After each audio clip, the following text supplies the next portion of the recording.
Tour de nouveaux locaux pour le Parlement européen. L'appel d'offres pour 30 000 à 40 000 mètres carrés de bureaux va être lancé prochainement. Et coup de poker ou pari sur l'avenir, l'objectif est de créer les meilleures conditions pour attirer le Parlement européen dans son intégralité à Strasbourg. Explication avec Christine Boss et Yves Lédig.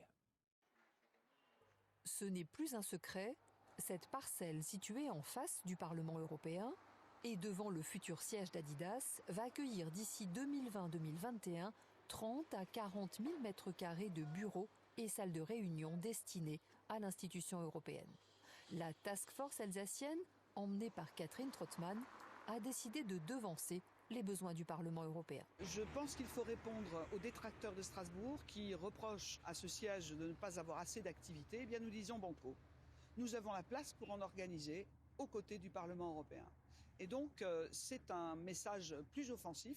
Nous avons décidé d'être plus offensifs dans notre action. On peut dire que c'est un coup de poker, on peut dire aussi que c'est un investissement et que la vocation européenne de Strasbourg a toujours été faite aussi de prise de risque. L'idée est simple, offrir une véritable alternative au siège bruxellois baptisé le Caprice des dieux et qui menace de s'effondrer. Des travaux sont prévus et l'objectif des pros Strasbourg est d'être prêt à accueillir l'intégralité des activités du Parlement européen, au moins pendant la durée des travaux et plus si affinité. Un pari sur l'avenir partagé par 4 collectivités, Ville de Strasbourg, Eurométropole, Région et Département du Bas-Rhin, qui vont s'associer à un groupement de promoteurs.